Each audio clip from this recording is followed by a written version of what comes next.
बाबा साहब डॉक्टर आम्बेडकर, एक परिचय। तीसरा अध्याय, छुआछूत से सामना। उस समय महाराष्ट्र में छुआछूत बहुत जोरों पर थी। बालक भीम को स्कूल में सभी छात्रों से दूर बैठना पड़ता था और बैठने के लिए टाट भी अपने घर से लाना पड़ता था। सूबेदार रामजी राव सकपाल सेना में क्रिकेट के अच्छे खिलाड़ी रह चुके थे। भीम को भी क्रिकेट खेलने का शौक था, परंतु अध्यापक ने उन्हें अन्य छात्रों के साथ खेलने की आज्ञा नहीं दी। स्कूल में प्यास लगने पर यदि चपरासी या कोई सवर्ण विद्यार्थी दूर से भीम के हाथों में पानी डाल देता तो वे पानी पी लेते, अन्यथा सारा दिन प्यासे ही रहते। एक दिन एक साधारण प्याऊ से पानी पीने के कारण भीम की अत्यधिक पिटाई हुई थी। नाई भी भीमराव के बाल नहीं काटते थे, अतः भीमराव की बहन घर पर ही कैंची से उनके बालों की आड़ी टेढ़ी कटाई कर देती थी, जिससे भीम कई दिन तक उपहास का पात्र बना रहता। परंतु इसके अलावा चारा भी क्या था।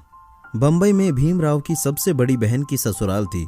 भीमराव एक दिन अपनी बहन से मिलने चल पड़े।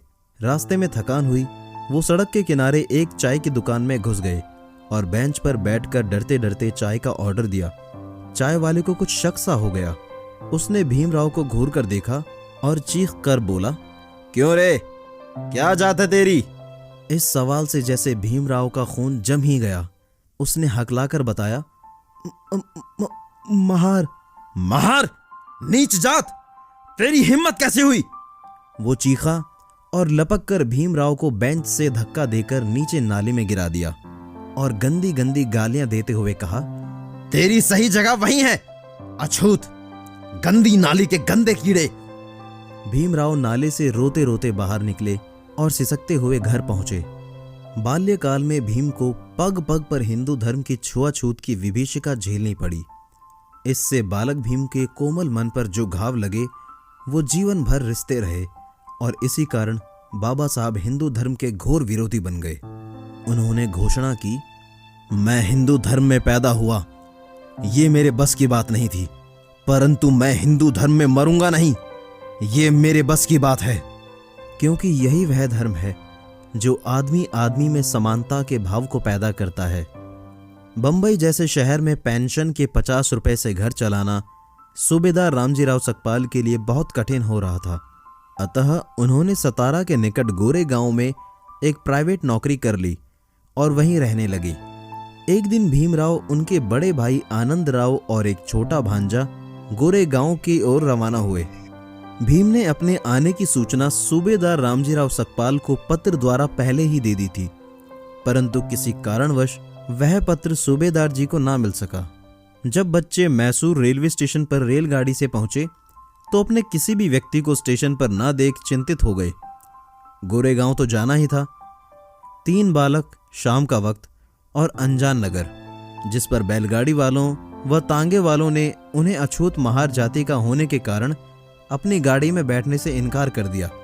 अंत में एक गाड़ीवान दुगने किराए और इस शर्त पर तैयार हुआ कि वो स्वयं उसके साथ नहीं बैठेगा, वो पैदल ही चलेगा और बच्चों में से किसी एक को स्वयं गाड़ी चलानी पड़ेगी।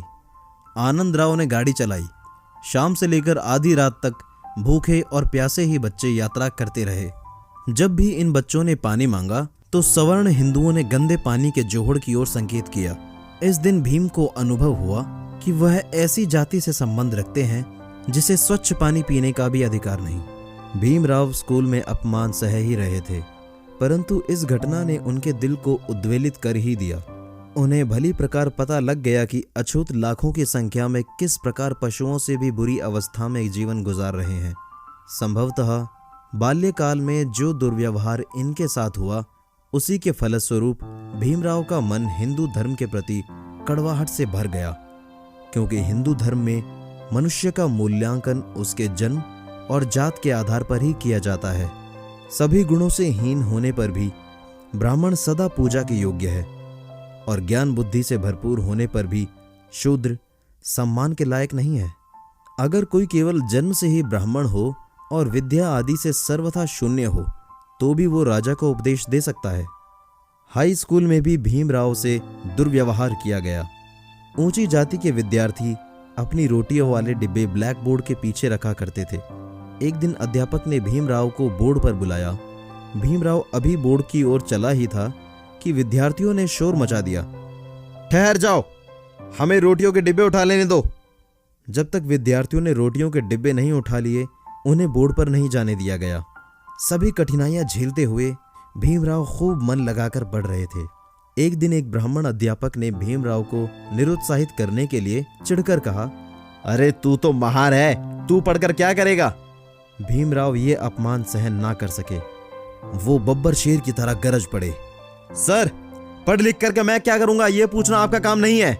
यदि पुनः आपने मेरी जाति का उल्लेख करके मुझे चिढ़ाया तो मैं कह देता हूं कि इसका परिणाम अच्छा नहीं होगा। भीमराव बचपन से ही स्वाभिमानी और निर्भीक थे। भीमराव को हाई स्कूल में एक और चोट लगी जिसे वे सारे जीवन भर नहीं भुला सके। भीमराव संस्कृत पढ़ना चाहते थे, परंतु स्कूल के अध्यापकों ने उनकी जाति के कारण संस्कृत विषय पढ़ने की अनुमति नहीं दी। विवश होकर भीमराव को फारसी पढ़नी पड़ी। बाद में बाबा साहब आम्बेडकर ने अपने प्रयत्न व परिश्रम से संस्कृत भाषा पढ़ी और वे संस्कृत के विद्वान बने।